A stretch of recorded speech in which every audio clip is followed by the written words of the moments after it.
When a traveler in north-central Massachusetts takes the wrong fork at the junction of the Aylesbury Pike just beyond Dean's Corners, he comes upon a lonely and curious country. The ground gets higher, and the briar-bordered stone walls press closer and closer against the ruts of the dusty curving road. The trees of the frequent forest belts seem too large, and the wild weeds, brambles, and grasses attain a luxuriance not often found in settled regions. At the same time, the planted fields appear singularly few and barren, while the sparsely scattered houses wear a surprisingly uniform aspect of age, squalor, and dilapidation. Without knowing why, one hesitates to ask directions from the gnarled, solitary figures spied now and then on crumbling doorsteps or on the sloping, rock-strewn meadows. Those figures are so silent and furtive that one feels somehow confronted by forbidden things, with which it would be better to have nothing to do. When a rise in the road brings the mountains in view above the deep woods, the feeling of strange uneasiness is increased. The summits are too rounded and symmetrical to give a sense of comfort and naturalness, and sometimes the sky silhouettes with a special clearness the queer circles of tall stone pillars with which most of them are crowned. Gorges and ravines of problematical depth intersect the way, and the crude wooden bridges always seem of dubious safety. When the road dips again, there are stretches of marshland that one instinctively dislikes, and indeed almost fears at evening, when unseen whippoorwills chatter and the fireflies come out in abnormal profusion to dance to the raucous, creepily insistent rhythms of stridently piping bullfrogs. The thin, shining line of the Miskatonic's upper reaches has an oddly serpent-like suggestion as it winds close to the feet of the domed hills among which it rises. As the hills draw nearer, one heeds their wooded sides more than their stone-crowned tops. Those sides loom up so darkly and precipitously that one wishes they would keep their distance, but there is no road by which to escape them. Across a covered bridge one sees a small village huddled between the stream and the vertical slope of Round Mountain, and wonders at the cluster of rotting gambrel roofs bespeaking an earlier architectural period than that of the neighboring region. It is not reassuring to see, on a closer glance, that most of the houses are deserted and falling to ruin, and that the broken-steepled church now harbors the one slovenly mercantile establishment of the hamlet. One dreads to trust the tenebrous tunnel of the bridge, yet there is no way to avoid it. Once across, it is hard to prevent the impression of a faint, malign odor about the village street, as of the massed mold and decay of centuries. It is always a relief to get clear of the place and to follow the narrow road around the base of the hills and across the level country beyond till it rejoins the Aylesbury Pike. Afterward, one sometimes learns that one has been through Dunwich. Outsiders visit Dunwich as seldom as possible, and since a certain season of horror, all the signboards pointing toward it have been taken down. The scenery, judged by any ordinary aesthetic canon, is more than commonly beautiful, yet there is no influx of artists or summer tourists. 2 centuries ago, when talk of witch-blood, Satan worship, and strange forest presences was not laughed at, it was the custom to give reasons for avoiding the locality. In our sensible age, since the Dunwich Horror of 1928 was hushed up by those who had the town's and the world's welfare at heart, people shun it without knowing exactly why. Perhaps one reason, though it cannot apply to uninformed strangers, is that the natives are now repellently decadent, having gone far along that path of retrogression so common in many New England backwaters. They have come to form a race by themselves, with the well-defined mental and physical stigmata of degeneracy and inbreeding. The average of their intelligence is woefully low, whilst the annals reek of overt viciousness and of half-hidden murders, incests, and deeds of almost unnameable violence and perversity. The old gentry, representing the 2 or 3 armigerous families, which came from Salem in 1692, have kept somewhat above the general level of decay, though many branches are sunk into the sordid populace so deeply that only their names remain as a key to the origin they disgrace. Some of the Whateleys and bishops still send their eldest sons to Harvard and Miskatonic, though those sons seldom return to the moldering gambrel roofs under which they and their ancestors were born. No one, even those who have the facts concerning the recent horror, can say just what is the matter with Dunwich, though old legends speak of unhallowed rites and conclaves of the Indians, amidst which they called forbidden shapes of shadow out of the great rounded hills, and made wild orgiastic prayers that were answered by loud crackings and rumblings from the ground below. In 1747, the Reverend Abijah Hoadley, newly come to the Congregational Church at Dunwich Village, preached a memorable sermon on the close presence of Satan and his imps, in which he said, "It must be allowed that these blasphemies of an infernal train of demons are matters of too common knowledge to be denied. The cursed voices of Azazel and Buzrael, of Beelzebub and Belial, being heard now from underground by above a score of credible witnesses now living, I myself did not more than a fortnight ago catch a very plain discourse of evil powers in the hill behind my house, wherein there was a rattling and rolling, groaning, screeching, and hissing, such as no things of this earth could raise up, and which must needs have come from those caves that only black magic can discover, and only the devil unlock." Mr. Hoadley disappeared soon after delivering this sermon, but the text, printed in Springfield, is still extant. Noises in the hills continued to be reported from year to year, and still form a puzzle to geologists and physiographers. Other traditions tell of foul odors near the hill-crowning circles of stone pillars, and of rushing airy presences to be heard faintly at certain hours from stated points at the bottom of the great ravines, while still others try to explain the Devil's Hop-yard, a bleak, blasted hillside where no tree, shrub, or grass blade will grow. Then, too, the natives are mortally afraid of the numerous whippoorwills which grow vocal on warm nights. It is vowed that the birds are psychopomps lying in wait for the souls of the dying, and that they time their eerie cries in unison with the sufferer's struggling breath. If they can catch the fleeing soul when it leaves the body, they instantly flutter away chittering in demonic laughter, but if they fail, they subside gradually into a disappointed silence. These tales, of course, are obsolete and ridiculous, because they come down from very old times. Dunwich is indeed ridiculously old, older by far than any of the communities within 30 miles of it. South of the village one may still spy the cellar walls and chimney of the ancient Bishop House, which was built before 1700, whilst the ruins of the mill at the Falls, built in 1806, form the most modern piece of architecture to be seen. Industry did not flourish here, and the 19th century factory movement proved short-lived. Oldest of all are the great rings of rough-hewn stone columns on the hilltops, but these are more generally attributed to the Indians than to the settlers. Deposits of skulls and bones, found within these circles and around the sizable table-like rock on Sentinel Hill, sustain the popular belief that such spots were once the burial places of the Pocumtucks, even though many ethnologists, disregarding the absurd improbability of such a theory, persist in believing the remains Caucasian. It was in the township of Dunwich, in a large and partly inhabited farmhouse set against a hillside 4 miles from the village, and 1.5 miles from any other dwelling, that Wilbert Whately was born at 5 a.m. on Sunday, the 2nd of February, 1913.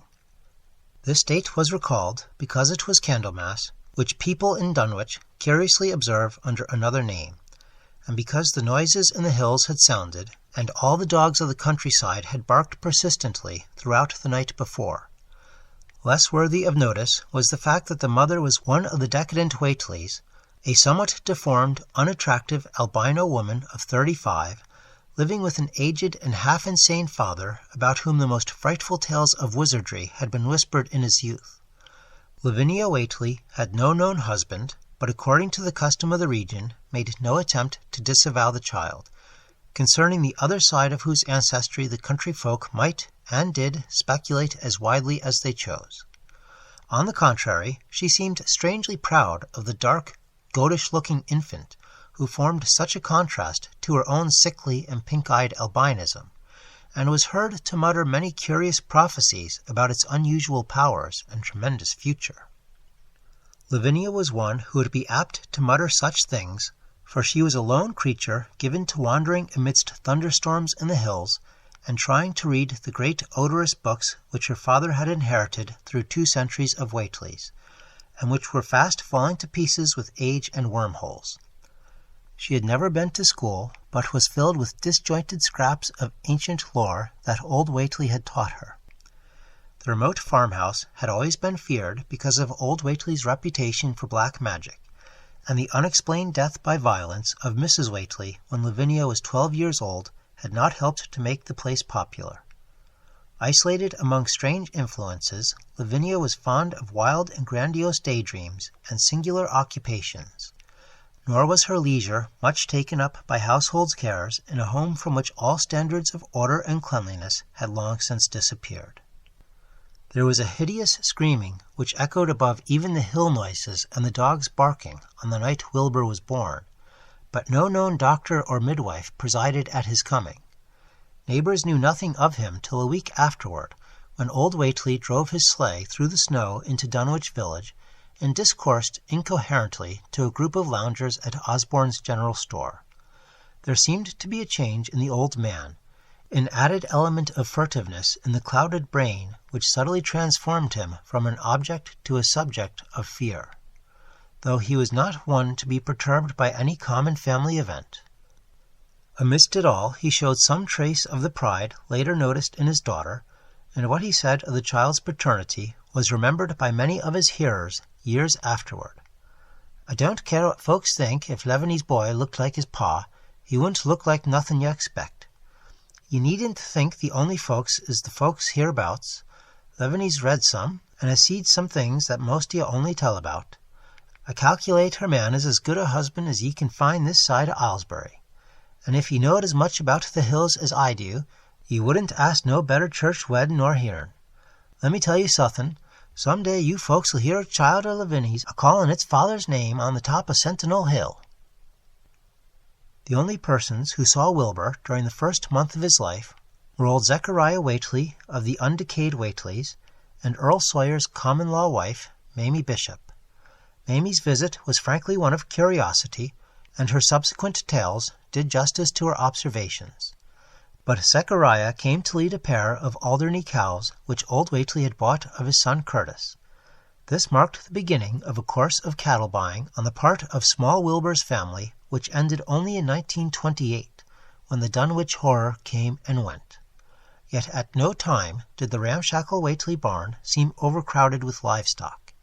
There came a period when people were curious enough to steal up and count the herd that grazed precariously on the steep hillside above the old farmhouse, and they could never find more than 10 or 12 anemic, bloodless-looking specimens.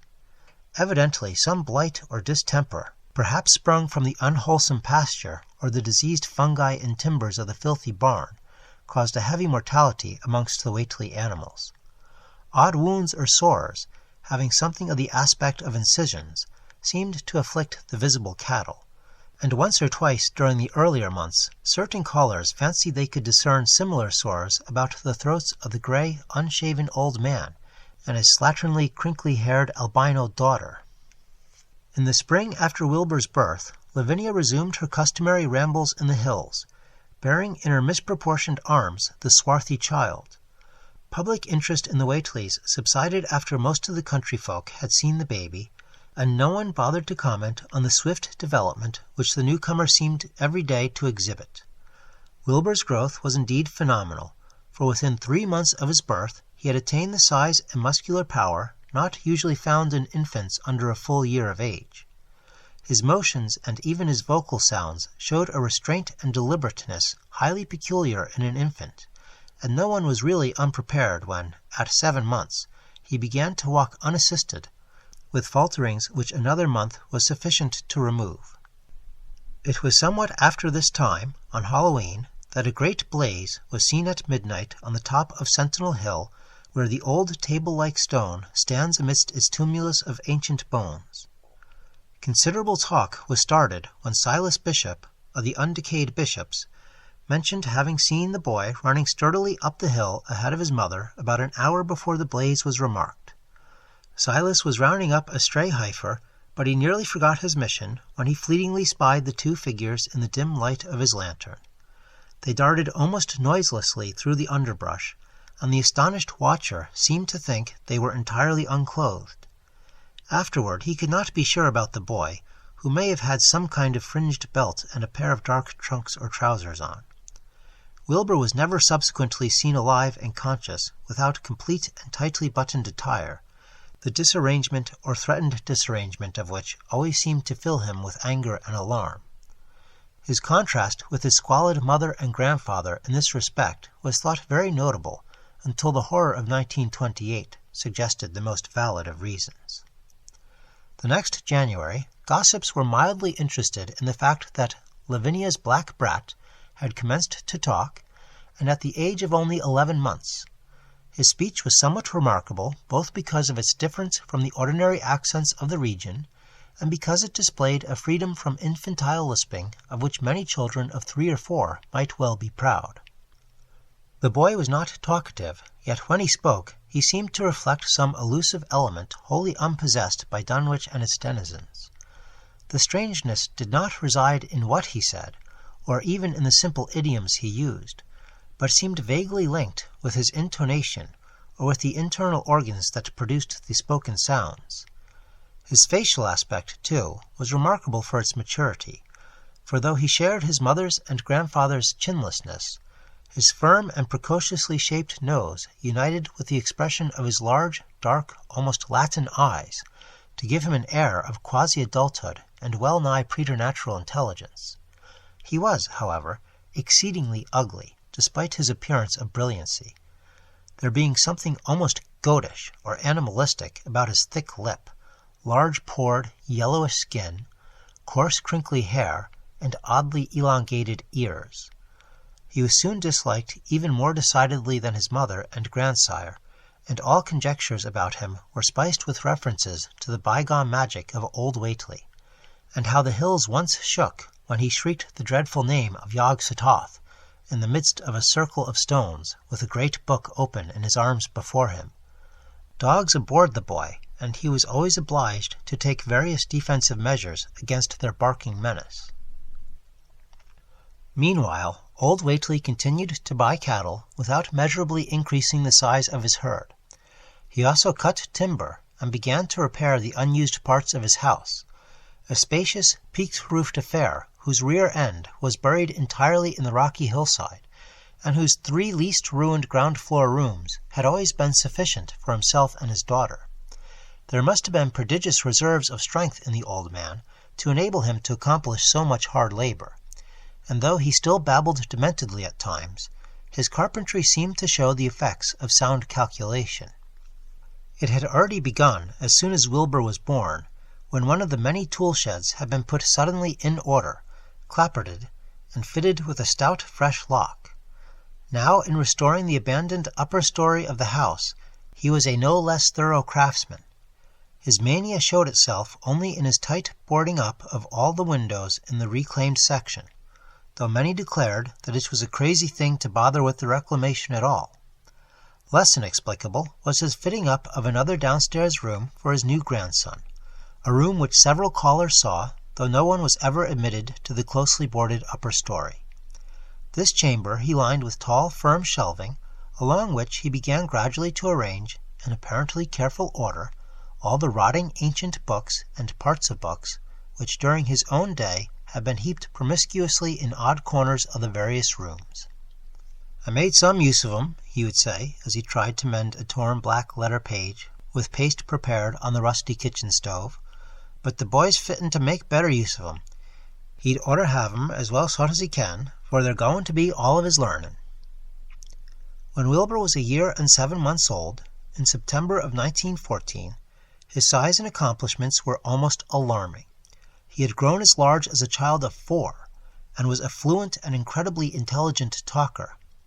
He ran freely about the fields and hills, and accompanied his mother on all her wanderings. At home he would pore diligently over the queer pictures and charts in his grandfather's books, while old Whately would instruct and catechise him through long, hushed afternoons. By this time the restoration of the house was finished, and those who watched it wondered why one of the upper windows had been made into a solid plank door. It was a window in the rear of the east gable end, close against the hill, and no one could imagine why a cleated wooden runway was built up to it from the ground. About the period of this work's completion, people noticed that the old tool-house, tightly locked and windowlessly clapboarded since Wilbur's birth, had been abandoned again. The door swung listlessly open, and when Earl Sawyer once stepped within after a cattle-selling call on old Whately, he was quite discomposed by the singular odor he encountered. Such a stench, he averred, as he had never before smelt in all his life, except near the Indian circles on the hills, and which could not have come from anything sane or of this earth. But then the homes and sheds of Dunwich folk have never been remarkable for olfactory immaculateness. The following months were void of visible events, save that everyone swore to a slow but steady increase in the mysterious hill noises. On May Eve of 1915, there were tremors which even the Aylesbury people felt, whilst the following Halloween produced an underground rumbling queerly synchronized with bursts of flame, them which Whately's doin's, from the summit of Sentinel Hill. Wilbur was growing up uncannily, so that he looked like a boy of 10 as he entered his 4th year. He read avidly by himself now, but talked much less than formerly. A settled taciturnity was absorbing him, and for the first time people began to speak specifically of the dawning look of evil in his goatish face. He would sometimes mutter an unfamiliar jargon, and chant in bizarre rhythms which chilled the listener with a sense of unexplainable terror. The aversion displayed toward him by dogs had now become a matter of wide remark, and he was obliged to carry a pistol in order to traverse the countryside in safety. His occasional use of the weapon did not enhance his popularity amongst the owners of canine guardians. The few callers at the house would often find Lavinia alone on the ground floor, while odd cries and footsteps resounded in the boarded-up second story. She would never tell what her father and the boy were doing up there, though once she turned pale and displayed an abnormal degree of fear when a jocose fish peddler tried the locked door leading to the stairway. That peddler told the store loungers at Dunwich Village that he thought he heard a horse stamping on that floor above. The loungers reflected, thinking of the door and runway, and of the cattle that so swiftly disappeared. Then they shuddered as they recalled tales of old Whately's youth, and of the strange things that are called out of the earth when a bullock is sacrificed at the proper time to certain heathen gods. It had for some time been noticed that dogs had begun to hate and fear the whole Whately place as violently as they hated and feared young Wilbur personally. In 1917 the war came, and Squire Sawyer Whately, as chairman of the local draft board, had hard work finding a quota of young Dunwich men fit even to be sent to a development camp. The government, alarmed at such signs of wholesale regional decadence, sent several officers and medical experts to investigate, conducting a survey which New England newspaper readers may still recall. It was the publicity attending this investigation which set reporters on the track of the Whateleys, and caused the Boston Globe and Arkham Advertiser to print flamboyant Sunday stories of young Wilbur's precociousness, old Whately's black magic, the shelves of strange books, the sealed second story of the ancient farmhouse, and the weirdness of the whole region and its hill noises. Wilbur was 4½ then, and looked like a lad of 15. His lips and cheeks were fuzzy, with a coarse dark down, and his voice had begun to break. Earl Sawyer went out to the Whately place with both sets of reporters and cameramen, and called their attention to the queer stench which now seemed to trickle down from the sealed upper spaces. It was, he said, exactly like a smell he had found in the tool-shed abandoned when the house was finally repaired, and like the faint odors which he sometimes thought he caught near the stone circles on the mountains. Dunwich folk read the stories when they appeared, and grinned over the obvious mistakes. They wondered, too, why the writers made so much of the fact that old Whately always paid for his cattle in gold pieces of extremely ancient date. The Whateleys had received their visitors with ill-concealed distaste, though they did not dare court further publicity by a violent resistance or refusal to talk.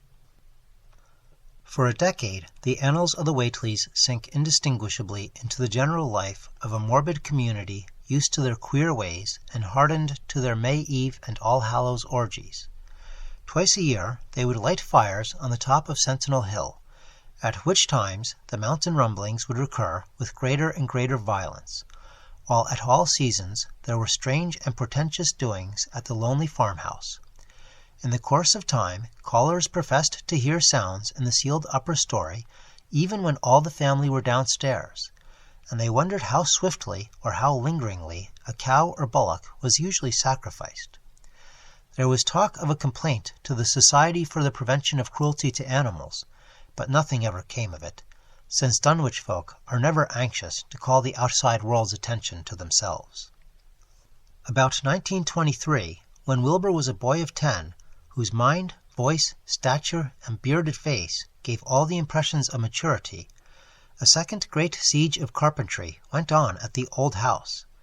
It was all inside the sealed upper part, and from bits of discarded lumber, people concluded that the youth and his grandfather had knocked out all the partitions, and even removed the attic floor, leaving only one vast open void between the ground story and the peaked roof.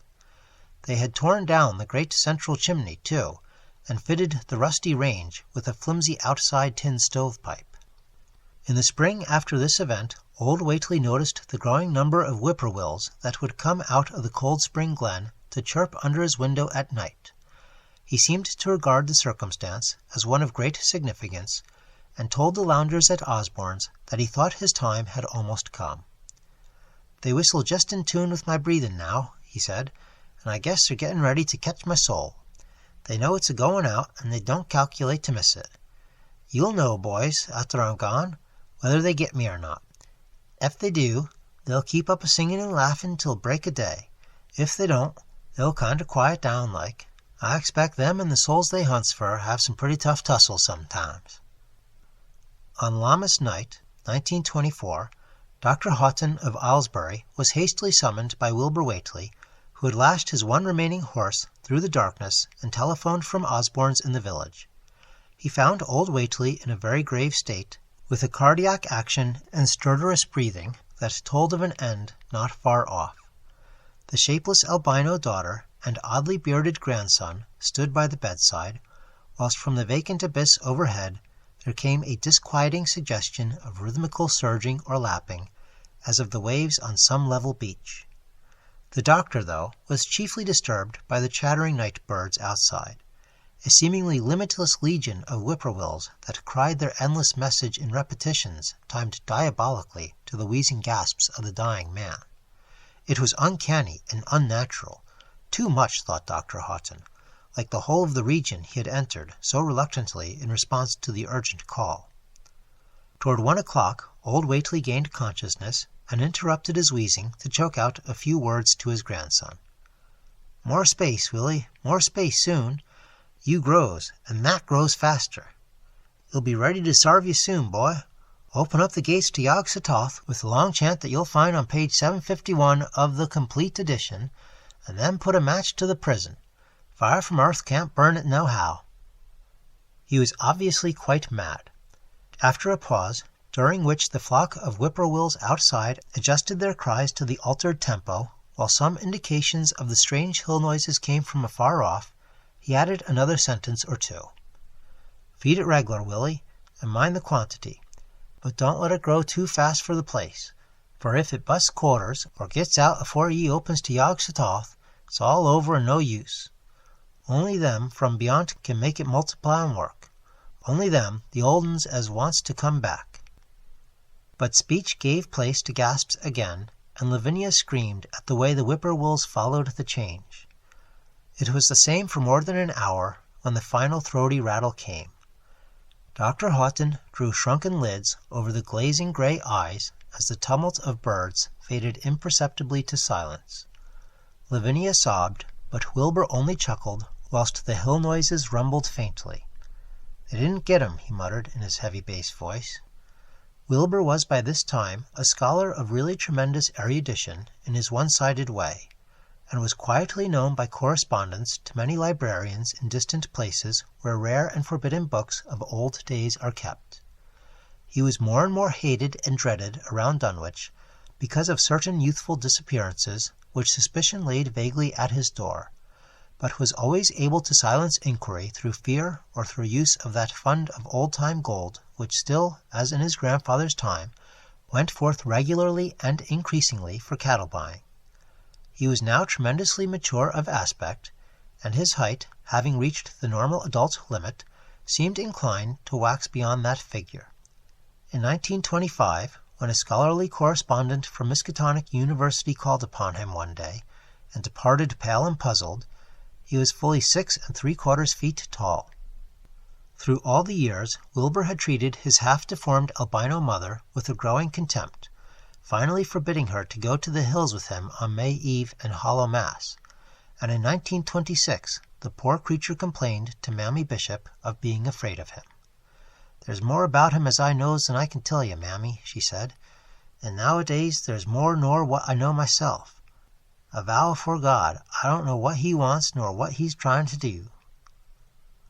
That Halloween the hill noises sounded louder than ever before, and fire burned on Sentinel Hill as usual, but people paid more attention to the rhythmical screaming of vast flocks of unnaturally belated whippoorwills, which seemed to be assembled near the unlighted Whately farmhouse. After midnight their shrill notes burst into a kind of pandemoniac cachinnation which filled all the countryside, and not until dawn did they finally quiet down. Then they vanished, hurrying southward, where they were fully a month overdue.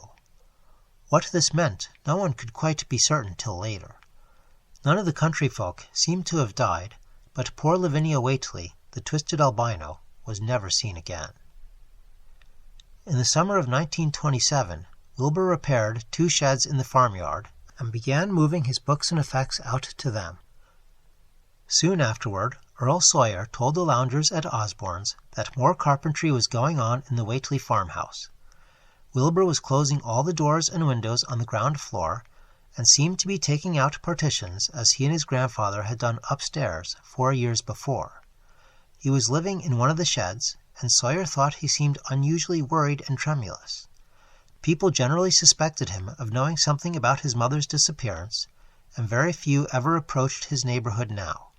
His height had increased to more than 7 feet, and showed no signs of ceasing its development. The following winter brought an event no less strange than Wilbur's first trip outside the Dunwich region. Correspondence with the Widener Library at Harvard, the Bibliothèque Nationale in Paris, the British Museum, the University of Buenos Aires, and the Library of Miskatonic University of Arkham had failed to get him the loan of a book he desperately wanted. So at length he set out in person, shabby, dirty, bearded, and uncouth of dialect, to consult the copy at Miskatonic, which was the nearest to him geographically. Almost 8 feet tall, and carrying a cheap new valise from Osborne's general store, this dark and goatish gargoyle appeared one day in Arkham in quest of the dreaded volume kept under lock and key at the college library, the hideous Necronomicon of the mad Arab Abdul al-Hazred, in Olaus Wormius's Latin version, as printed in Spain in the 17th century. He had never seen a city before, but had no thought save to find his way to the university grounds, where indeed he passed heedlessly by the great white-fanged watchdog that barked with unnatural fury and enmity, and tugged frantically at its stout chain. Wilbur had with him a priceless but imperfect copy of Dr. Dee's English version, which his grandfather had bequeathed him, and upon receiving access to the Latin copy, he at once began to collate the 2 texts with the aim of discovering a certain passage which would have come from the 751st page of his own defective volume. This much he could not civilly refrain from telling the librarian, the same erudite Henry Armitage, A.M. Miskatonic, Ph.D. Princeton, Lit.D. Johns Hopkins, who had once called at the farm, and who now politely plied him with questions. He was looking, he had to admit, for a kind of formula or incantation containing the frightful name yog-sothoth, and it puzzled him to find discrepancies, duplications, and ambiguities, which made the matter of determination far from easy. As he copied the formula he finally chose, Dr. Armitage looked involuntarily over his shoulder at the open pages, the left-hand one of which, in the Latin version, contained such monstrous threats to the peace and sanity of the world. "Nor is it to be thought," ran the text as Armitage mentally translated, "that man is either the oldest or the last of earth's masters, or that the common bulk of life and substance walks alone. The old ones were, the old ones are, and the old ones shall be, not in the spaces we know, but between them. They walk serene and primal, undimensioned, and to us unseen. Yog-sothoth knows the gate. Yog-sothoth is the gate. Yog-sothoth is the key and the guardian of the gate. Past, present, future are all one in Yog-sothoth. He knows where the old ones broke through of old, and where they shall break through again. He knows where they have trod earth's fields, and where they still tread them, and why no one can behold them as they tread. By their smell can men sometimes know them near, but of their semblance can no man know, saving only in the features of those they have begotten on mankind. And of those are there many sorts, differing in likeness from man's truest eidolon to that shape without sight or substance which is them. They walk unseen and foul in lonely places where the words have been spoken and the rites howled through at their seasons. The wind gibbers with their voices, and the earth mutters with their consciousness. They bend the forest and crush the city, yet may not forest or city behold the hand that smites. Kedath in the cold waste hath known them, and what man knows Kedath? The ice desert of the south and the sunken isles of ocean hold stones whereon their seal is engraven, but who hath seen the deep frozen city, or the sealed tower, long garlanded with seaweed and barnacles? Great Cthulhu is their cousin, yet can he spy them only dimly. Ya Shub-Niggurath, as a foulness shall ye know them. Their hand is at your throats, yet ye see them not, and their habitation is even one with your guarded threshold. Yog-sothoth is the key to the gate, whereby the spheres meet. Man rules now where they ruled once. They shall soon rule where man rules now. After summer is winter, and after winter summer. They wait, patient and potent, for here shall they reign again."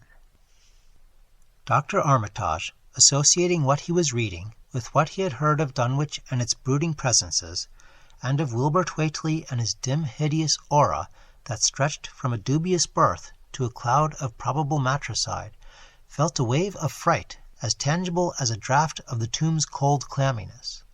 The bent goatish giant before him seemed like the spawn of another planet or dimension, like something only partly of mankind, and linked to black gulfs of essence and entity that stretched like Titan phantasms beyond all spheres of force and matter, space and time. Presently, Wilbur raised his head and began speaking in that strange, resonant fashion which hinted at sound-producing organs unlike the run of mankind's. "Mr. Armitage," he said, "I calculate I've got to take that book home. They's things in it I've got to try under sartain conditions that I can't get here, and it'd be a mortal sin to let a red tape rule hold me up. Let me take it along, sir, and I'll swar they won't nobody know the difference. I don't need to tell ye, I'll take good care of it. It wasn't me that put this D copy in the shape it is." He stopped as he saw firm denial on the librarian's face, and his own goatish features grew crafty. Armitage, half ready to tell him he might make a copy of what parts he needed, thought suddenly of the possible consequences and checked himself. There was too much responsibility in giving such a being the key to such blasphemous outer spheres. Whately saw how things stood, and tried to answer lightly. "Well, all right, if you feel that way about it. Maybe Harv won't be so fussy as you be." And without saying more, he rose and strode out of the building, stooping at each doorway. Armitage heard the savage yelping of the great watchdog, and studied Whately's gorilla-like lope as he crossed the bit of campus visible from the window.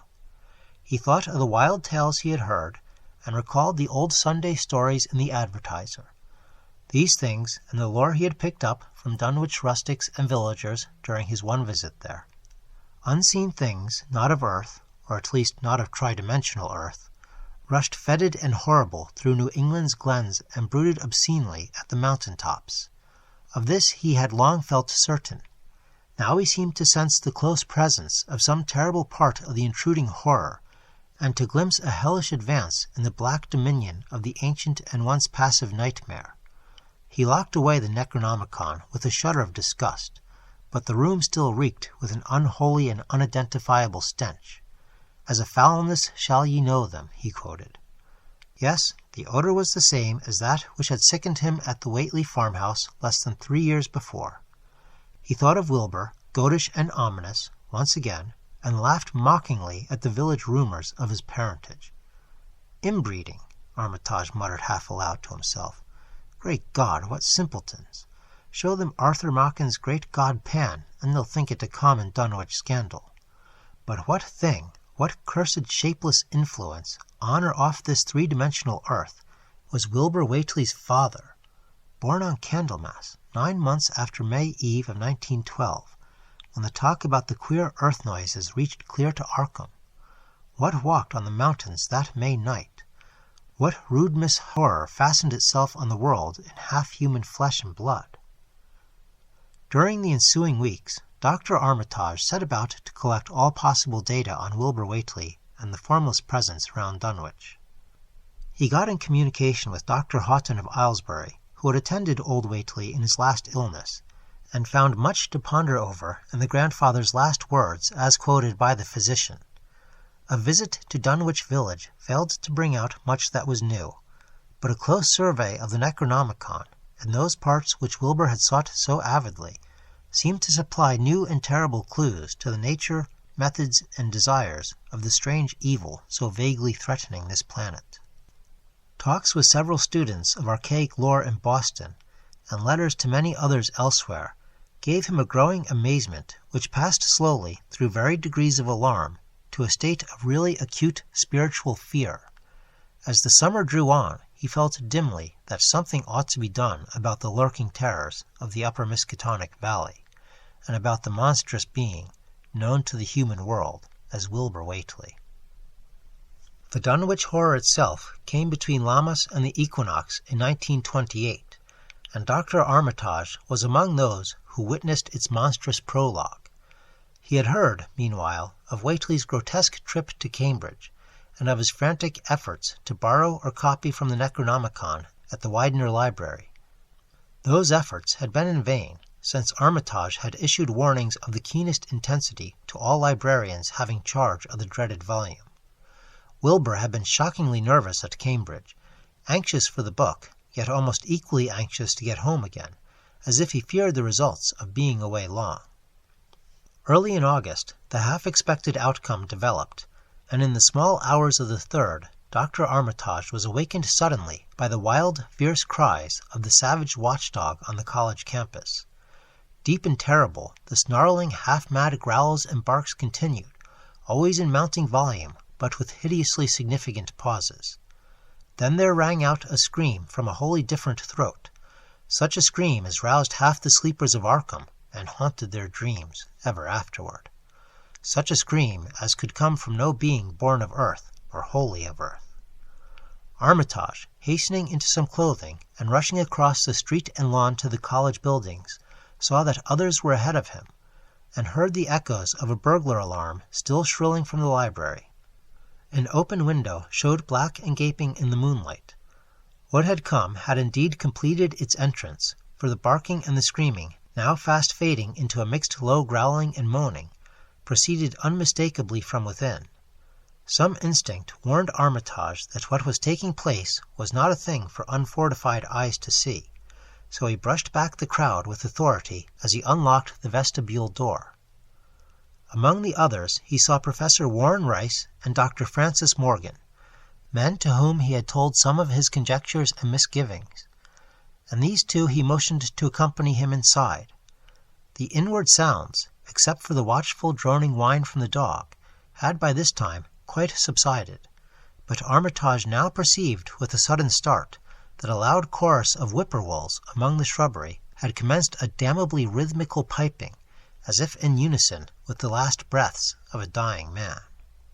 The building was full of a frightful stench which Dr. Armitage knew too well, and the three men rushed across the hall to the small genealogical reading room whence the low whining came.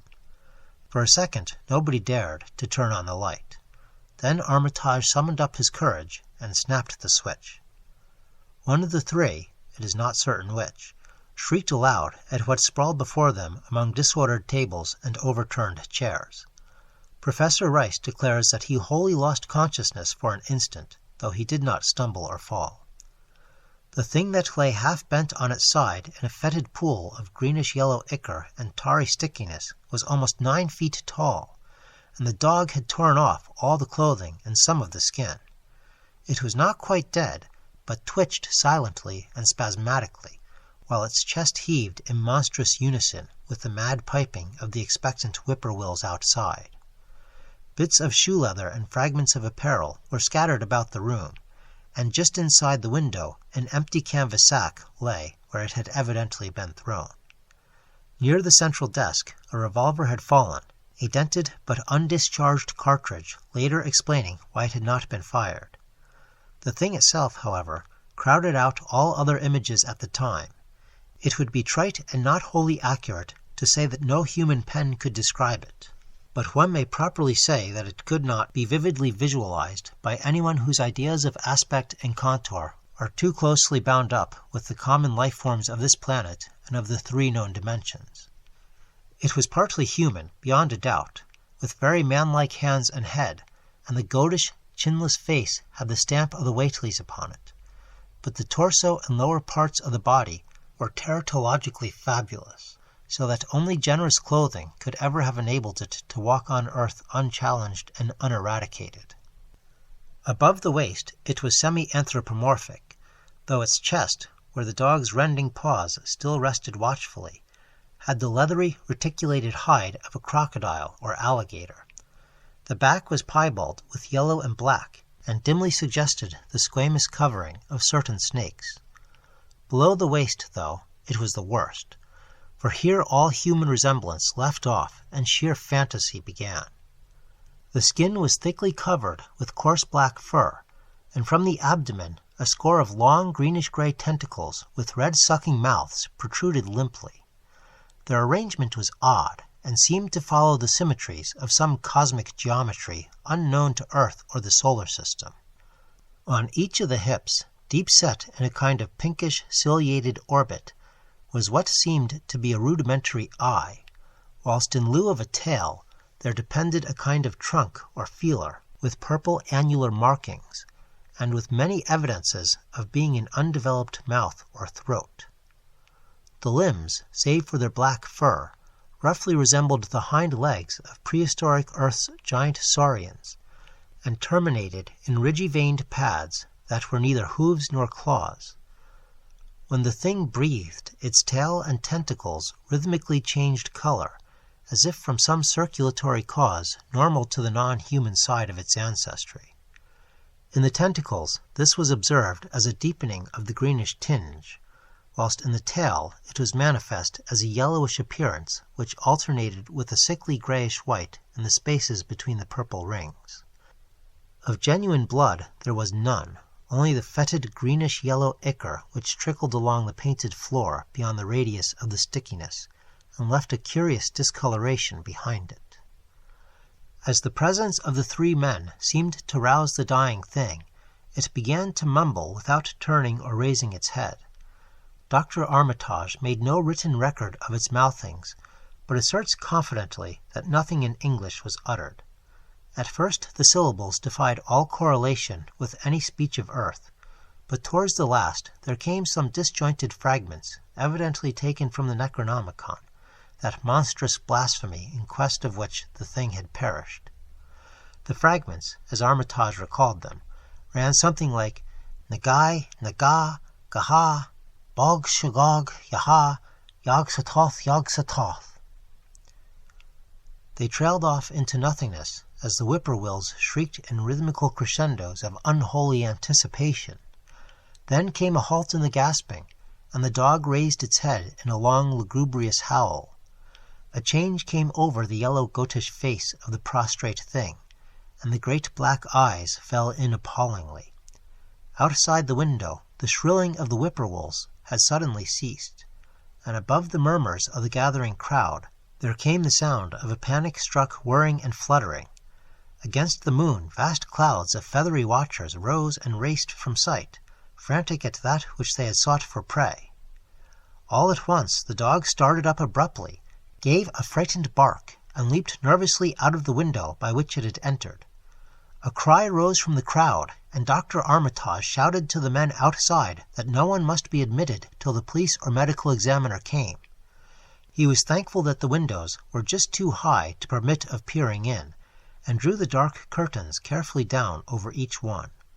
By this time 2 policemen had arrived, and Dr. Morgan, meeting them in the vestibule, was urging them for their own sakes to postpone entrance to the stench-filled reading-room till the examiner came and the prostrate thing could be covered up.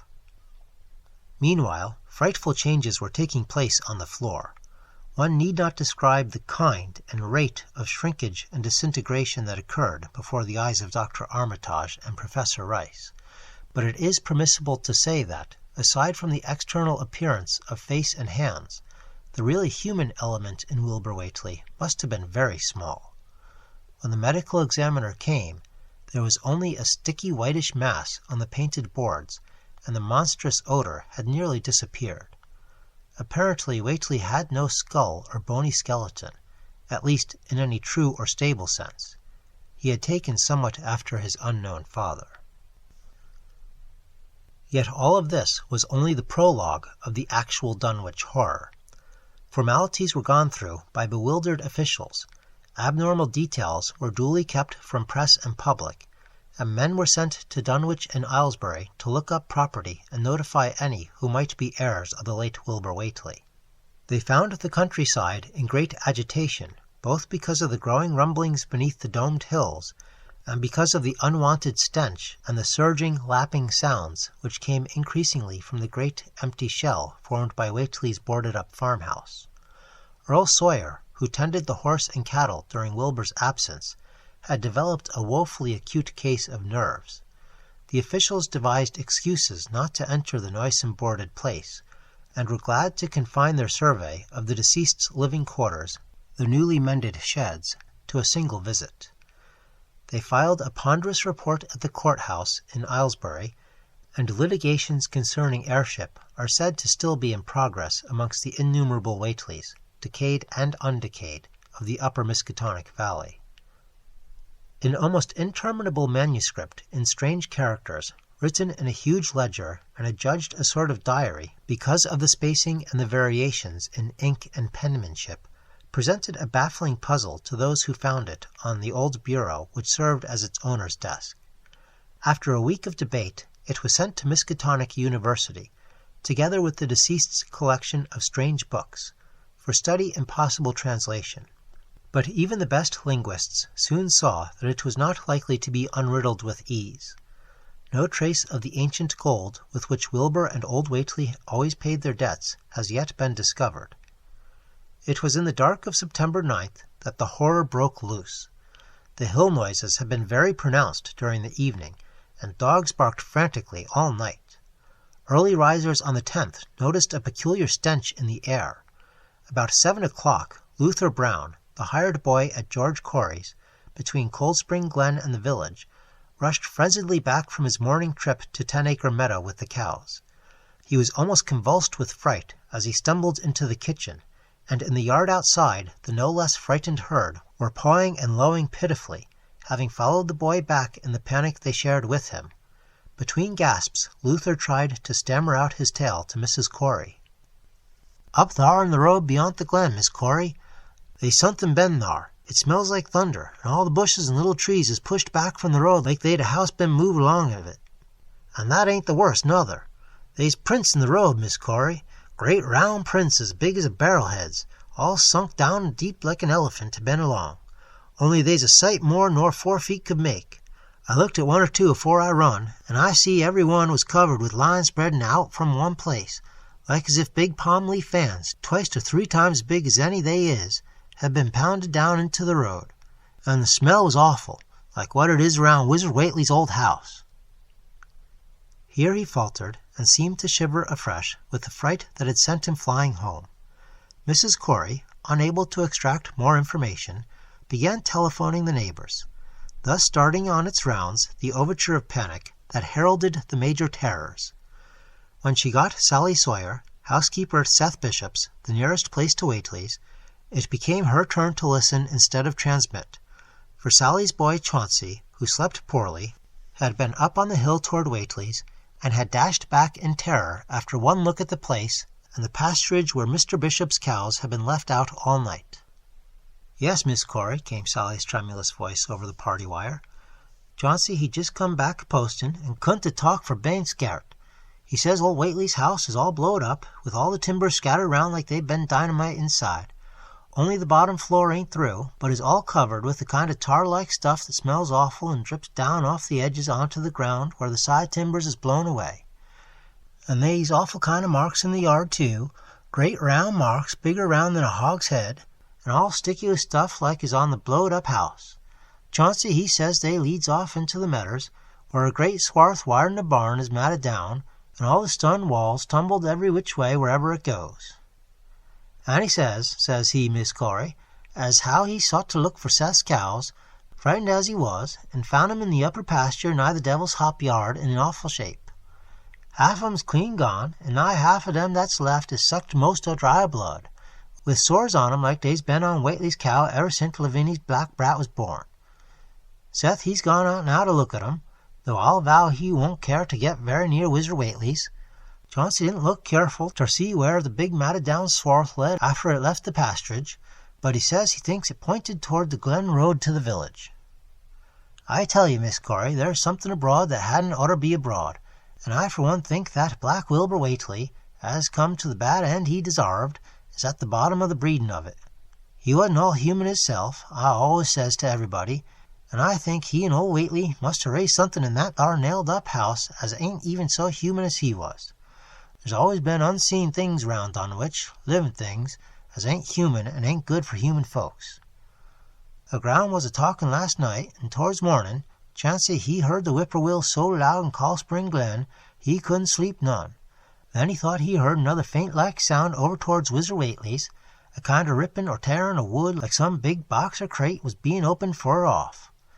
What with this and that, he didn't get to sleep at all till sun-up, and no sooner was he up this morning, but he's got to go over to Whately's and see what's the matter.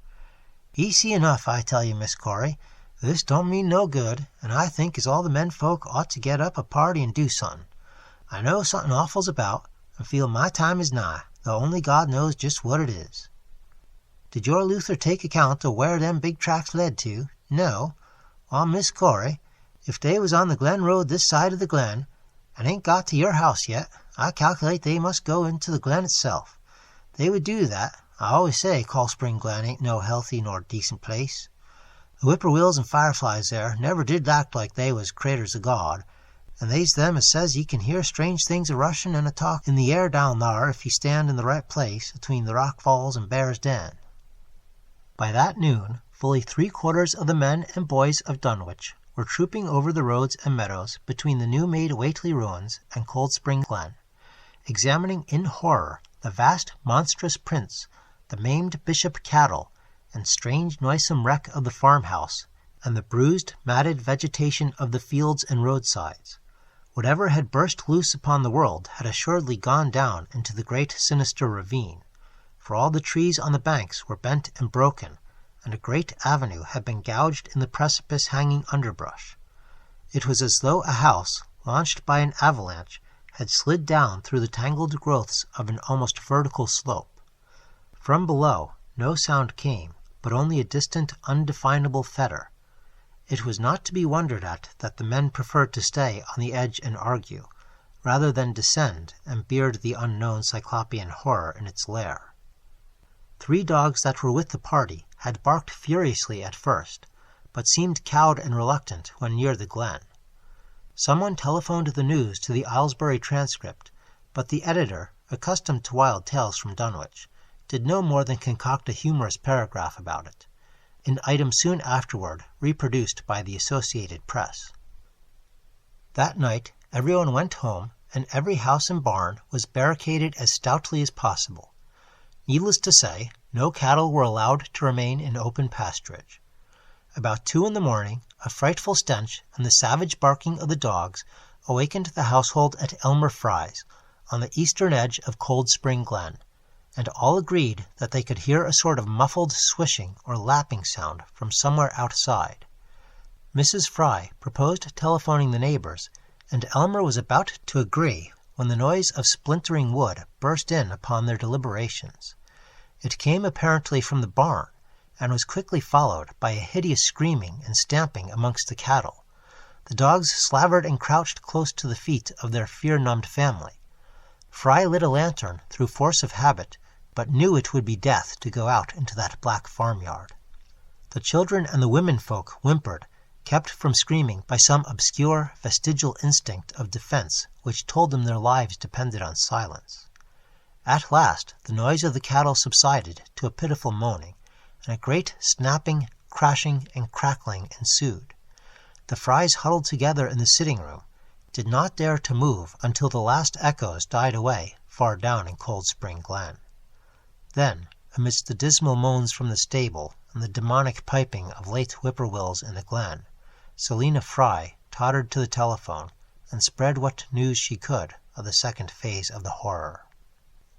The next day all the countryside was in a panic, and cowed, uncommunicative groups came and went where the fiendish thing had occurred. 2 titan swaths of destruction stretched from the glen to the Fry farmyard. Monstrous prints covered the bare patches of ground, and one side of the old red barn had completely caved in. Of the cattle, only a quarter could be found and identified. Some of these were in curious fragments, and all that survived had to be shot. Earl Sawyer suggested that help be asked from Aylesbury or Arkham, but others maintained that it would be no use. Old Zebulon Whately, of a branch that hovered about halfway between soundness and decadence, made darkly wild suggestions about rites that ought to be practiced on the hilltops. He came of a line where tradition ran strong, and his memories of chantings in the great stone circles were not altogether connected with Wilbur and his grandfather. Darkness fell upon a stricken countryside, too passive to organize for real defense. In a few cases, closely related families would band together and watch in the gloom under one roof. But in general, there was only a repetition of the barricading of the night before, and a futile, ineffective gesture of loading muskets and setting pitchforks handily about. Nothing, however, occurred, except some hill noises, and when the day came, there were many who hoped that the new horror had gone as swiftly as it had come. There were even bold souls who proposed an offensive expedition down in the glen, though they did not venture to set an actual example to the still reluctant majority. When night came again, the barricading was repeated, though there was less huddling together of families. In the morning, both the Fry and the Seth Bishop households reported excitement among the dogs and vague sounds and stenches from afar, while early explorers noted with horror a fresh set of the monstrous tracks in the road skirting Sentinel Hill. As before, the sides of the road showed a bruising indicative of the blasphemously stupendous bulk of the horror, whilst the conformation of the tracks seemed to argue a passage in 2 directions, as if the moving mountain had come from Cold Spring Glen and returned to it along the same path. At the base of the hill, a 30-foot swath of crushed shrubbery saplings led steeply upward, and the seekers gasped when they saw that even the most perpendicular places did not deflect the inexorable trail. Whatever the horror was, it could scale a sheer stony cliff of almost complete verticality, and as the investigators climbed around to the hill's summit by safer routes, they saw that the trail ended, or rather reversed, there. It was here that the Whateleys used to build their hellish fires and chant their hellish rituals by the table-like stone on May Eve and Hallow Mass. Now that very stone formed the centre of a vast space thrashed around by the mountainous horror, whilst upon its slightly concave surface was a thick and fetid deposit of the same tarry stickiness observed on the floor of the ruined Whately farmhouse when the horror escaped. Men looked at one another and muttered. Then they looked down the hill. Apparently the horror had descended by a route much the same as that of its ascent. To speculate was futile. Reason, logic, and normal ideas of motivation stood confounded. Only old Zebulon, who was not with the group, could have done justice to the situation or suggested a plausible explanation.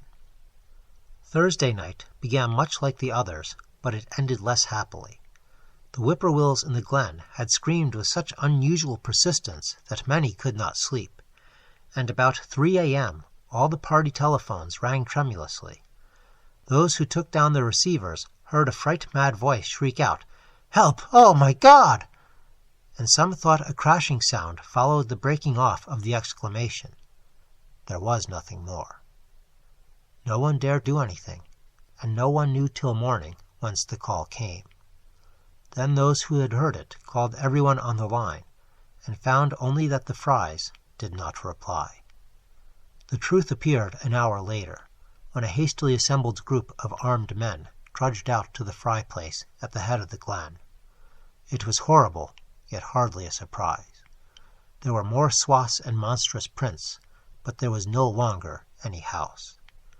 It had caved in like an eggshell, and amongst the ruins nothing living or dead could be discovered. Only a stench and a tarry stickiness.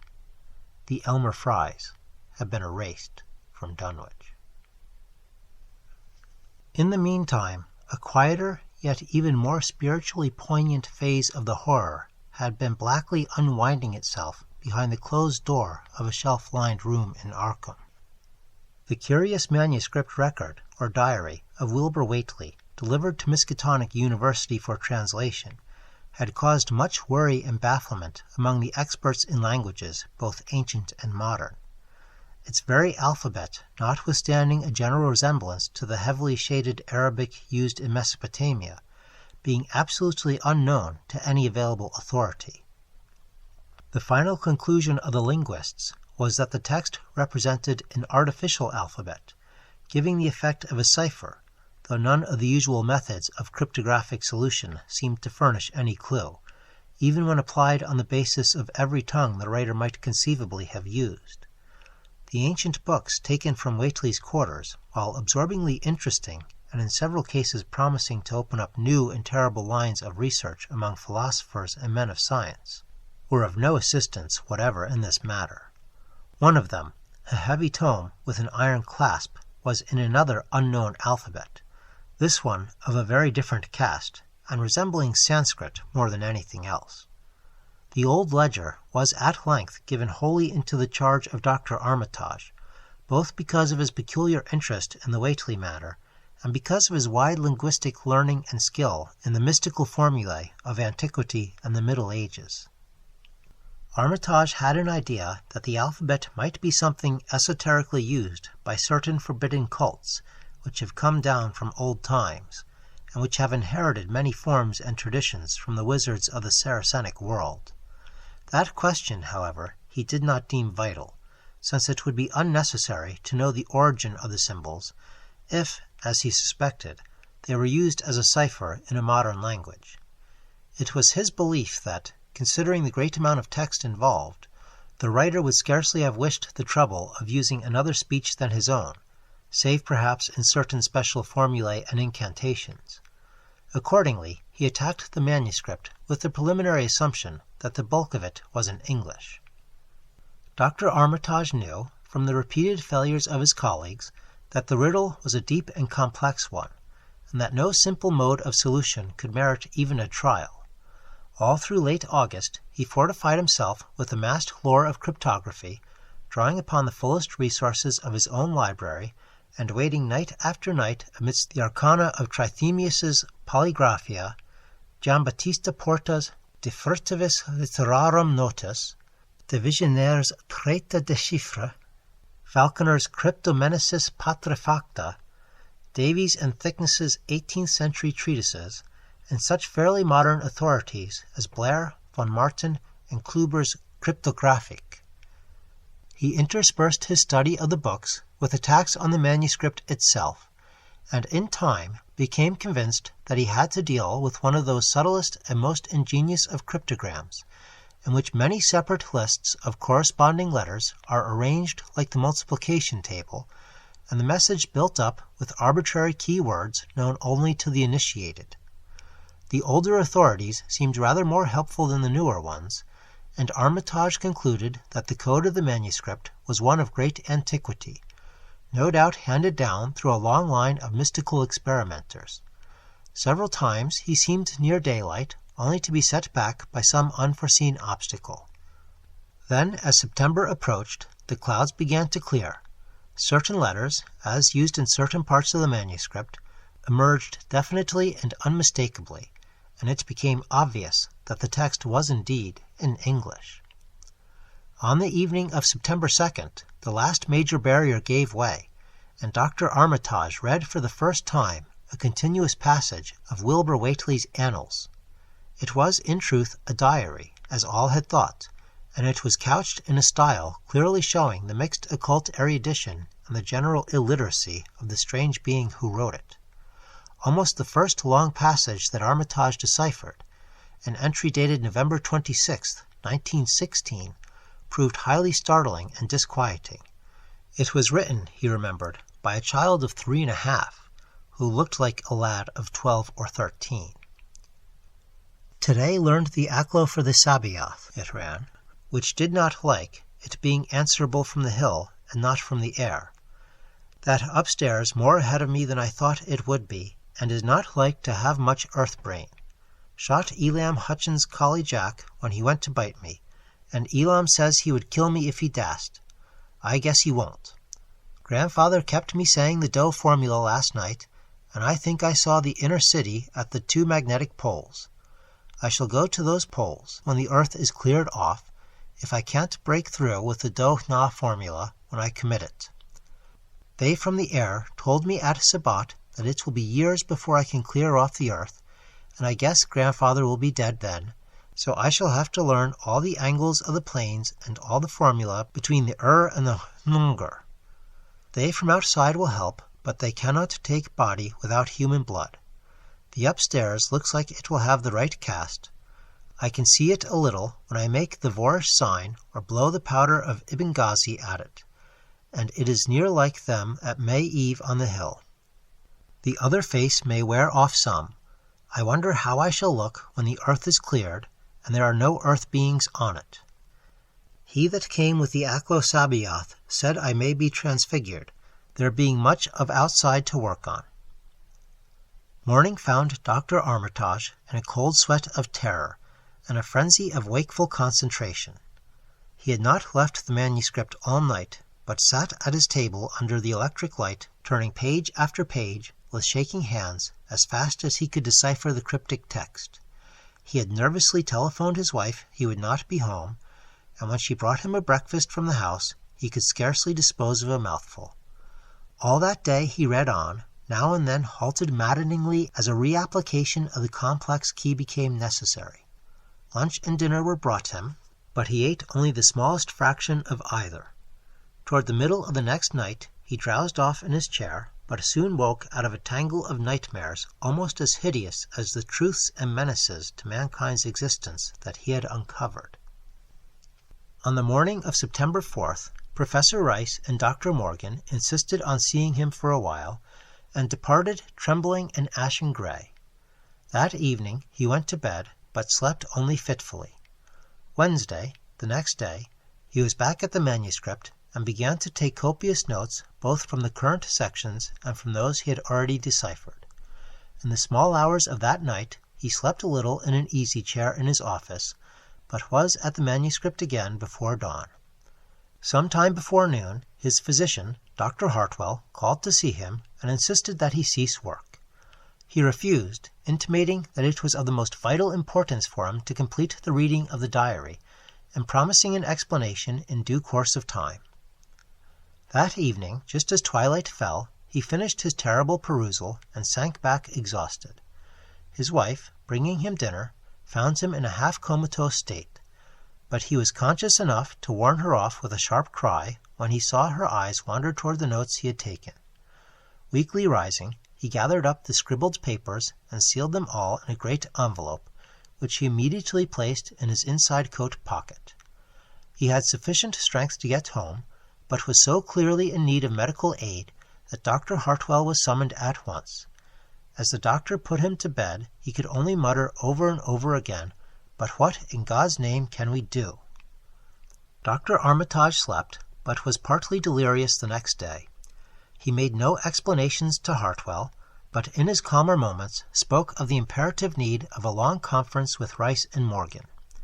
His wilder wanderings were very startling indeed, including frantic appeals that something in a boarded-up farmhouse be destroyed, and fantastic references to some plan for the extirpation of the entire human race and all animal and vegetable life from the earth by some terrible elder race of beings from another dimension. He would shout that the world was in danger, since the elder things wished to strip it and drag it away from the solar system and cosmos of matter into some other plane or phase of entity from which it had once fallen, vigintillions of aeons ago. At other times, he would call for the dreaded Necronomicon and the Demonolatreia of Remigius, in which he seemed hopeful of finding some formula to check the peril he conjured up. "Stop them! Stop them!" he would shout. "Those Whateleys meant to let them in, and the worst of all is left. Tell Rice and Morgan we must do something. It's a blind business, but I know how to make the powder. It hasn't been fed since the 2nd of August, when Wilbur came here to his death, and at that rate." But Armitage had a sound physique despite his 73 years, and slept off his disorder that night without developing any real fever. He woke late Friday, clear of head, though sober with a gnawing fear and tremendous sense of responsibility. Saturday afternoon, he felt able to go over to the library and summon Rice and Morgan for a conference, and the rest of that day and evening the three men tortured their brains in the wildest speculation and the most desperate debate. Strange and terrible books were drawn voluminously from the stacked shelves and from secure places of storage, and diagrams and formulae were copied with feverish haste and in bewildering abundance. Of skepticism there was none. All three had seen the body of Wilbur Whateley as it lay on the floor in a room of that very building, and after that not one of them could feel even slightly inclined to treat the diary as a madman's raving. Opinions were divided as to notifying the Massachusetts State Police, and the negative finally won. There were things involved which simply could not be believed by those who had not seen a sample, as indeed was made clear during certain subsequent investigations. Late at night the conference disbanded without having developed a definite plan, but all day Sunday Armitage was busy comparing formulae and mixing chemicals obtained from the college laboratory. The more he reflected on the hellish diary, the more he was inclined to doubt the efficacy of any material agent in stamping out the entity which Wilbur Whateley had left behind him. The earth-threatening entity which, unknown to him, was to burst forth in a few hours and become the memorable Dunwich Horror. Monday was a repetition of Sunday with Dr. Armitage, for the task in hand required an infinity of research and experiment. Further consultations of the monstrous diary brought about various changes of plan, and he knew that even in the end a large amount of uncertainty must remain. By Tuesday he had a definite line of action mapped out, and believed he would try a trip to Dunwich within a week. Then, on Wednesday, the great shock came. Tucked obscurely away in a corner of the Arkham Advertiser was a facetious little item from the Associated Press, telling what a record-breaking monster the bootleg whiskey of Dunwich had raised up. Armitage, half-stunned, could only telephone for Rice and Morgan. Far into the night they discussed, and the next day was a whirlwind of preparation on the part of them all. Armitage knew he would be meddling with terrible powers, yet saw there was no other way to annul the deeper and more malign meddling which others had done before him. Friday morning, Armitage, Rice, and Morgan set out by motor for Dunwich, arriving at the village about 1 in the afternoon. The day was pleasant, but even in the brightest sunlight, a kind of quiet dread and portent seemed to hover about the strangely domed hills and the deep, shadowy ravines of the stricken region. Now and then, on some mountain top, a gaunt circle of stones could be glimpsed against the sky.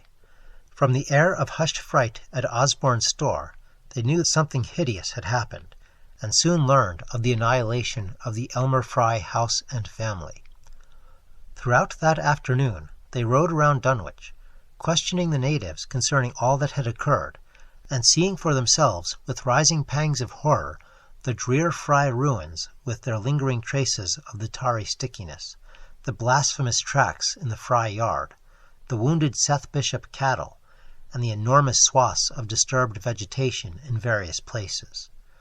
The trail up and down Sentinel Hill seemed to Armitage of almost cataclysmic significance, and he looked long at the sinister, altar-like stone on the summit.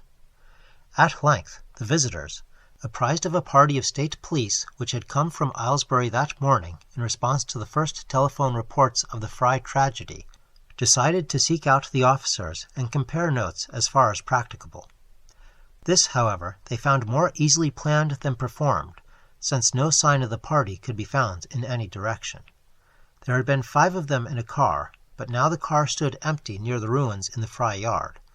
The natives, all of whom had talked with the policeman, seemed at first as perplexed as Armitage and his companions.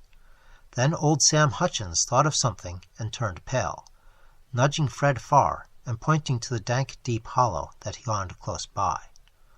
"God!" he gasped. "I telled 'em not ter go down in the glen. I never thought nobody'd do it with them tracks and that smell and the whippoorwills a-screechin' down thar in the dark o' noonday."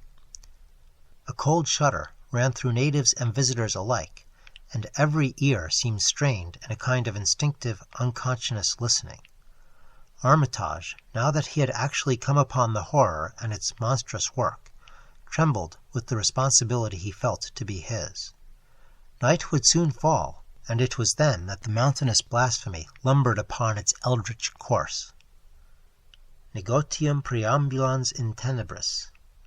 The old librarian rehearsed the formulae he had memorized, and clutched the paper containing the alternative one he had not memorized. He saw that his electric flashlight was in working order.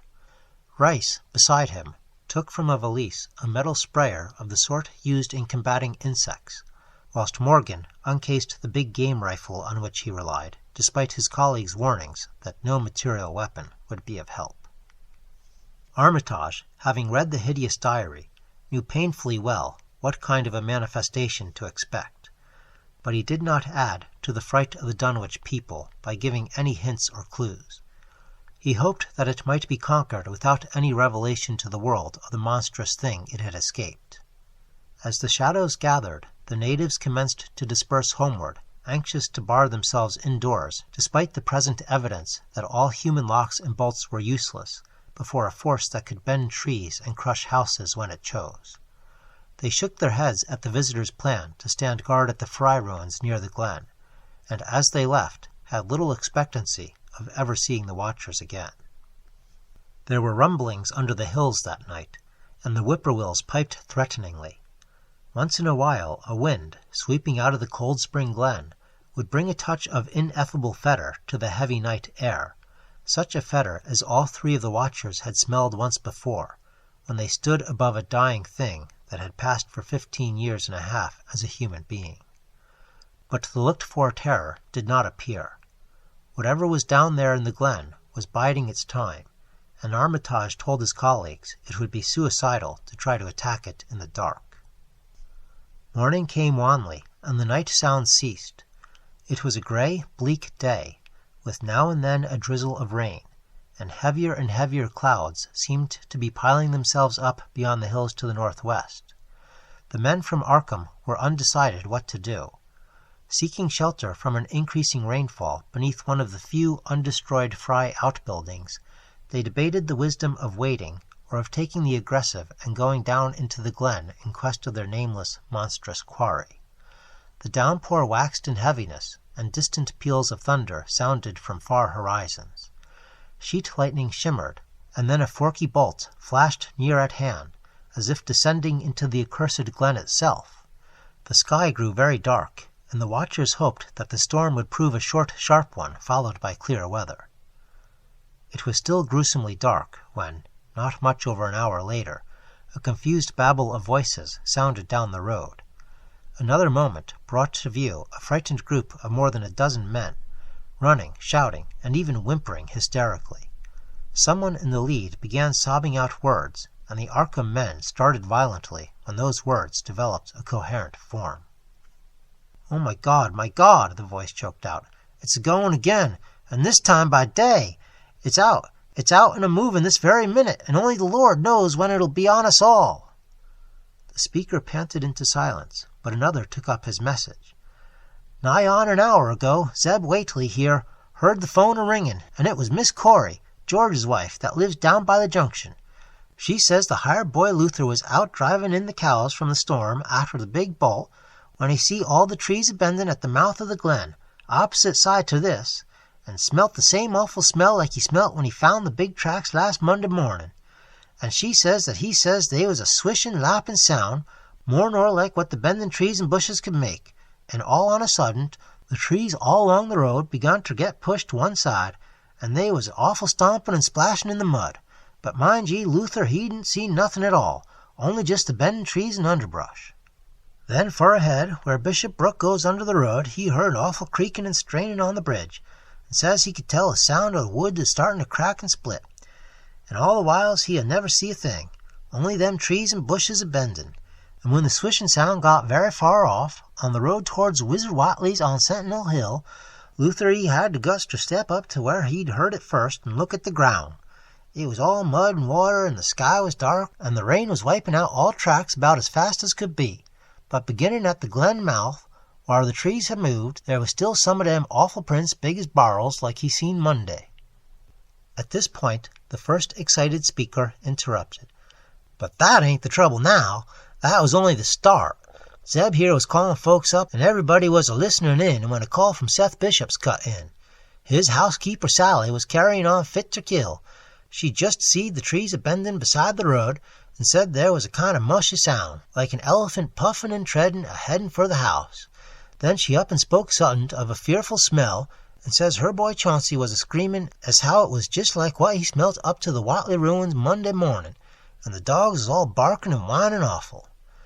And then she let out a terrible yell, and says the shed down the road had just caved in like the storm had blown it over, only the wind wasn't strong enough to do that. Everybody was a-listening, and we could hear lots of folks on the wire a-gasping. All at once, Sally she yelled again, says the front yard picket fence had just crumbled up, though there wa'n't no sign of what done it. Then everybody in the line could hear Chauncey and old Seth Bishop a-yelling too, and Sally was shrieking out that something heavy had struck the house, not lightning nor nothing, but something heavy again the front, that kept launching itself again and again, though you couldn't see nothing out the front winders. And then... Lines of fright deepened on every face, and Armitage, shaken as he was, had barely poise enough to prompt the speaker. And then Sally she yelled out, "Oh, help, the house is a-caving in," and on the wire we could hear the terrible crashing and the whole flock a-screaming, just like when Elmer Fry's place was took, only wuss. The man paused, and another of the crowd spoke. "That's all. Not a sound nor squeak over the phone after that. Just still like. We that heard it got out foes and wagons and rounded up as many able-bodied menfolk as we could get at Corey's place, and come up here to see just what you thought best to do. Not but what I think it's the lowest judgment for our iniquities that no mortal kin ever set aside." Armitage saw that the time for positive action had come, and spoke decisively to the faltering group of frightened rustics. "We must follow it, boys." He made his voice as reassuring as possible. "I believe there's a chance of putting it out of business. You men know that those Whateleys were wizards.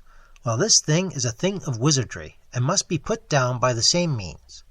I have seen Wilbur Whately's diary, and read some of the strange old books he used to read, and I think I know the right kind of spell to recite to make the thing fade away. Of course, one can't be sure, but we can always take a chance. It's invisible, I knew it would be, but there's a powder in this long-distance sprayer that might make it show up for a second. Later on we'll try it. It's a frightful thing to have alive, but it isn't as bad as what Wilbur would have let in if he had lived longer. You'll never know what the world has escaped.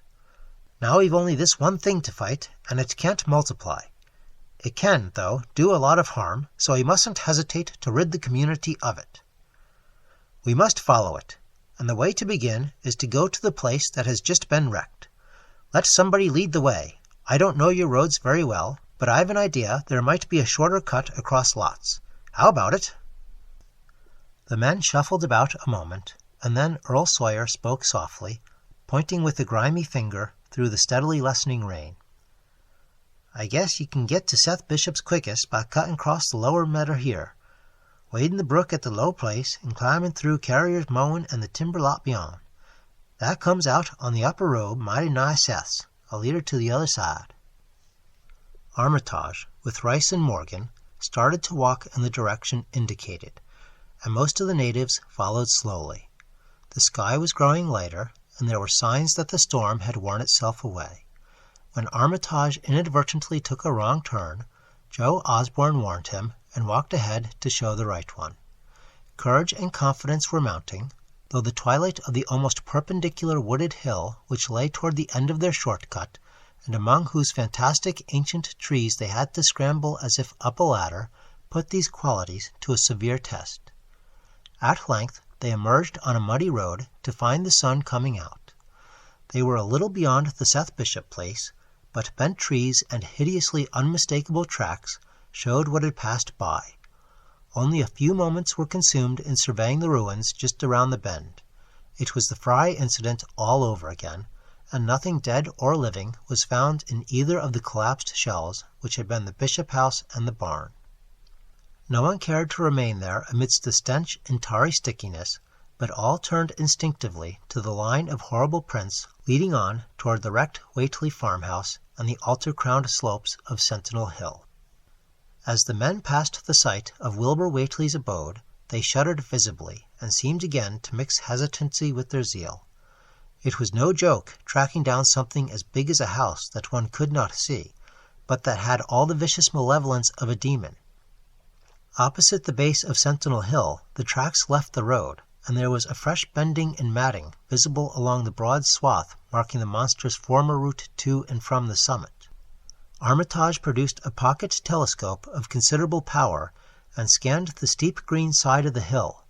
Then he handed the instrument to Morgan, whose sight was keener. After a moment of gazing, Morgan cried out sharply, passing the glass to Earl Sawyer and indicating a certain spot on the slope with his finger. Sawyer, as clumsily as most non-users of optical devices are, fumbled a while, but eventually focused the lens with Armitage's aid. When he did so, his cry was less restrained than Morgan's had been. "God almighty, the grass and bushes is a-movin'.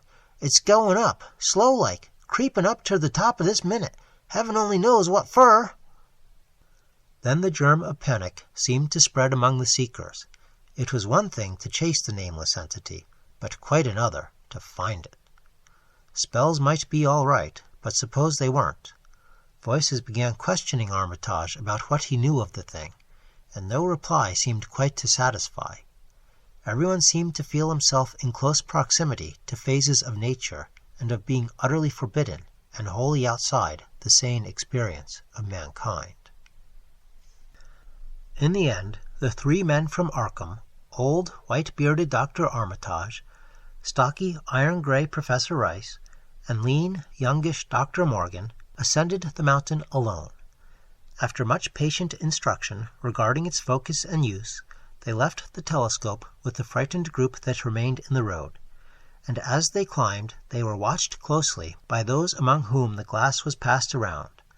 It was hard going, and Armitage had to be helped more than once.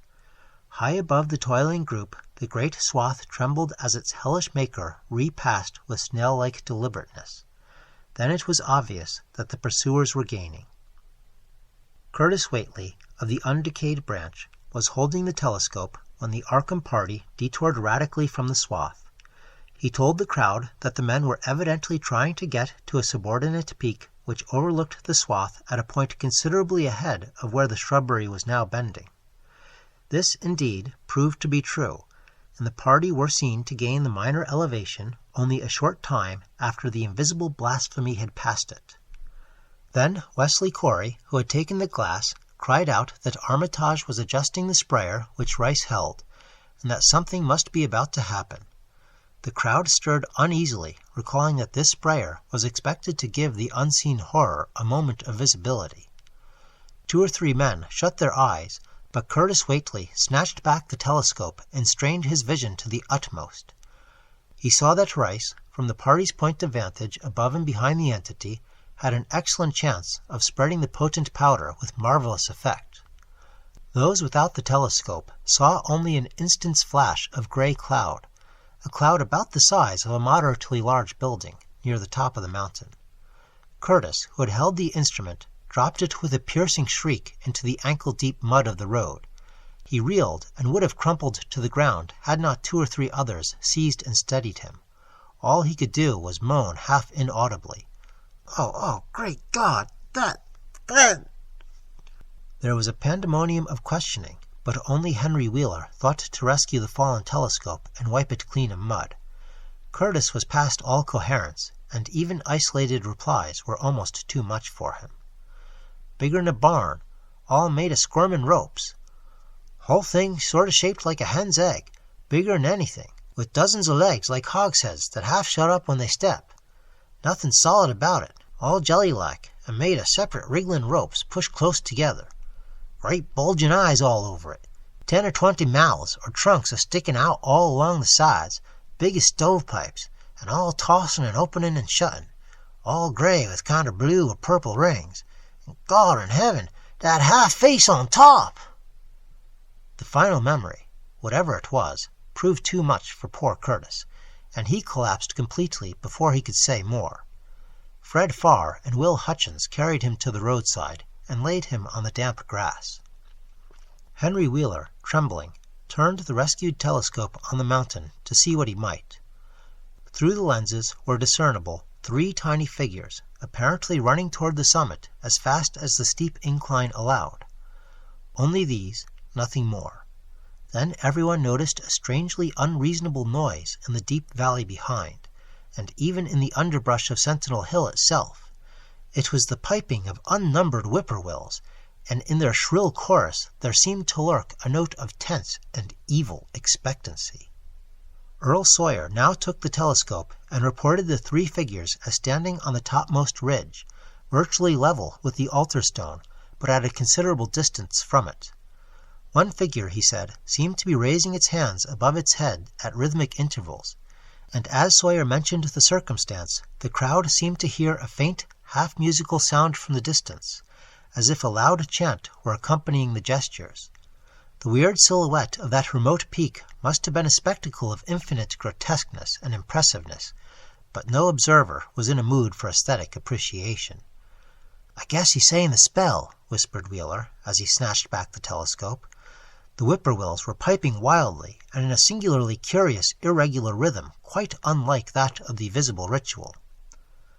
Suddenly the sunshine seemed to lessen without the intervention of any discernible cloud. It was a very peculiar phenomenon, and was plainly marked by all. A rumbling sound seemed brewing beneath the hills, mixed strangely with concordant rumbling which clearly came from the sky. Lightning flashed aloft, and the wondering crowd looked in vain for the portents of storm. The chanting of the men from Arkham now became unmistakable, and Wheeler saw through the glass that they were all raising their arms in the rhythmic incantation. From some farmhouse far away came the frantic barking of dogs. The change in the quality of the daylight increased, and the crowd gazed about the horizon in wonder. A purplish darkness, born of nothing more than a spectral deepening of the sky's blue, pressed down upon the rumbling hills. Then the lightning flashed again, somewhat brighter than before, and the crowd fancied that it had showed a certain mistiness around the altar stone on the distant height. No one, however, had been using the telescope at that instant. The whippoorwills continued their irregular pulsation, and the men of Dunwich braced themselves tensely against some imponderable menace with which the atmosphere seemed surcharged. Without warning came those deep, cracked, raucous vocal sounds which will never leave the memory of the stricken group who heard them. Not from any human throat were they born, for the organs of man can yield no such acoustic perversions. Rather would one have said they came from the pit itself, had not their source been so unmistakably the altar stone on the peak. It is almost erroneous to call them sounds at all, since so much of their ghastly infra-bass timbre spoke to dim seats of consciousness and terror, far subtler than the ear. Yet one must do so, since their form was indisputably, though vaguely, that of half-articulate words. They were loud as the rumblings and the thunder above which they echoed, yet did they come from no visible being, and because imagination might suggest a conjectural source in the world of non-visible beings, the huddled crowd at the mountain's base huddled still closer, and winced as if in expectation of a blow. Yignaya, Yignaya, Theflethakanaga, yog-sothoth, rang the hideous croaking out of space. Yabathink, Hehaya, Nagurkstula. The speaking impulse seemed to falter here, as if some frightful psychic struggle were going on. Henry Wheeler strained his eyes at the telescope, but saw only the 3 grotesquely silhouetted human figures on the peak, all moving their arms furiously in strange gestures as their incantation drew near its culmination. From what black wells of acrotonic fear or feeling, from what unplumbed gulfs of extracosmic consciousness or obscure long-latent heredity were those half-articulate thunder-croakings drawn? Presently they began to gather renewed force and coherence as they grew in stark, utter, ultimate frenzy. Ya-ya-ya-ya, ya-ya-ya-ya, naga, naga, hyo, hyo, help, help, father, father, yog-sothoth! But that was all. The pollard group in the road, still reeling at the indisputably English syllables that had poured thickly and thunderously down from the frantic vacancy beside that shocking altar stone, were never to hear such syllables again. Instead, they jumped violently at the terrific report which seemed to rend the hills, the deafening cataclysmic peal whose source, be it inner earth or sky, no hearer was ever able to place. A single lightning bolt shot from the purple zenith to the altar stone, and a great tidal wave of viewless force and indescribable stench swept down from the hill to all the countryside. Trees, grass, and underbrush were whipped into a fury, and the frightened crowd at the mountain's base, weakened by the lethal fetter that seemed about to asphyxiate them, were almost hurled off their feet. Dogs howled from the distance. Green grass and foliage wilted to a curious, sickly yellow-gray, and over field and forest were scattered the bodies of dead whippoorwills. The stench left quickly, but the vegetation never came right again. To this day there is something queer and unholy about the growths on and around that fearsome hill. Curtis Whately was only just regaining consciousness when the Arkham men came slowly down the mountain in the beams of a sunlight once more brilliant and untainted. They were grave and quiet, and seemed shaken by memories and reflections even more terrible than those which had reduced the group of natives to a state of cowed quivering. In reply to a jumble of questions, they only shook their heads and reaffirmed one vital fact. "The thing has gone forever," Armitage said. "It has been split up into what it was originally made of, and can never exist again. It was an impossibility in a normal world. Only the least fraction was really matter in any sense we know. It was like its father, and most of it has gone back to him in some vague realm or dimension outside our material universe. Some vague abyss out of which only the most accursed rites of human blasphemy could ever have called him for a moment on the hills." There was a brief silence, and in that pause the scattered senses of poor Curtis Whately began to knit back into a sort of continuity, so that he put his hands to his head with a moan. Memory seemed to pick itself up where it had left off, and the horror of the sight that had prostrated him burst in upon him again. Oh my God, that half-face on top of it! That face with the red eyes and crinkly albino hair, and no chin, like the Whateleys! It was an octopus, centipede, spider kind of thing. but they was a half-shaped man's face on top of it, and it looked like Wizard Whately's, only it was yards and yards across." He paused, exhausted, as the whole group of natives stared in a bewilderment not quite crystallized into fresh terror.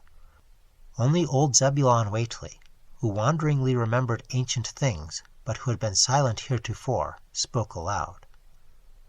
"15 years gone," he rambled, "I heerd old Whately say as how some day we'd hear a child of 11's a-callin' its father's name on top of Sentinel Hill."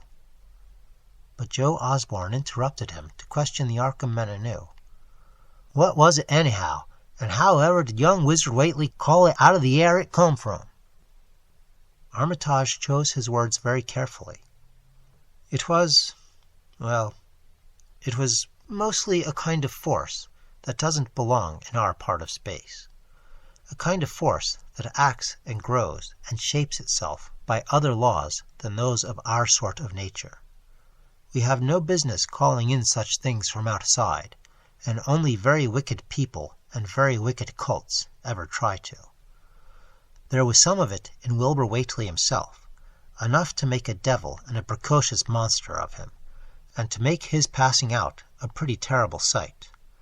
I'm going to burn his accursed diary, and if you men are wise, you'll dynamite that altar stone up there, and pull down all the rings of standing stones on the other hills. Things like that brought down the beings those Whateleys were so fond of, the beings they were going to let in tangibly to wipe out the human race and drag the earth off to some nameless place for some nameless purpose. But as to the thing we've just sent back, the Whateleys raised it for a terrible part in the doings that were to come. It grew fast and big from the same reason that Wilbur grew fast and big. But it beat him because it had a greater share of the outsidedness in it. You needn't ask how Wilbur called it out of the air. He didn't call it out. It was his twin brother, but it looked more like the father than he did.